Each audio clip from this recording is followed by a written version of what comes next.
How to change audio language on VLC Media Player. Hey guys, welcome back to Delve Stack. If you're watching a movie or TV show in VLC and want to switch to a different audio language, this tutorial is for you.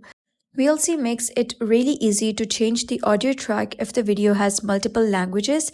I'll show you the step-by-step process so you never miss a word in your preferred language. First, you're going to launch VLC Media Player on your computer. Click Media, open File, and select the video you want to watch. Let the video start playing. From the top menu, click Audio and then Audio Track. You will see a list of all the available audio tracks. For example, English, French, or other languages if your video includes multiple tracks. So you're going to select your preferred audio language. Click on the audio track that corresponds to the language you want. VLC will immediately switch the audio to the selected language.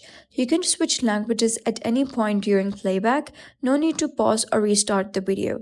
Keep in mind that this only works if your video contains multiple audio tracks. If there is only one audio track, the audio track menu will show just one option.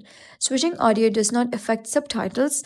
Those are handled separately in subtitle and then the subtrack. You can watch foreign movies or TV shows with multiple audio languages using this feature. You can switch to a dubbed version without changing the file, test or edit videos with multiple language tracks. You can also combine this with subtitle switching if you want to watch in one language but read subtitles in another, all from VLC's audio track and subtitle track menus. And that's it. That's how you change the audio language in VLC Media Player quickly and easily. If this video helped you, hit the like button, subscribe for more useful VLC tutorials, and I'll see you in the next one. Thanks for watching.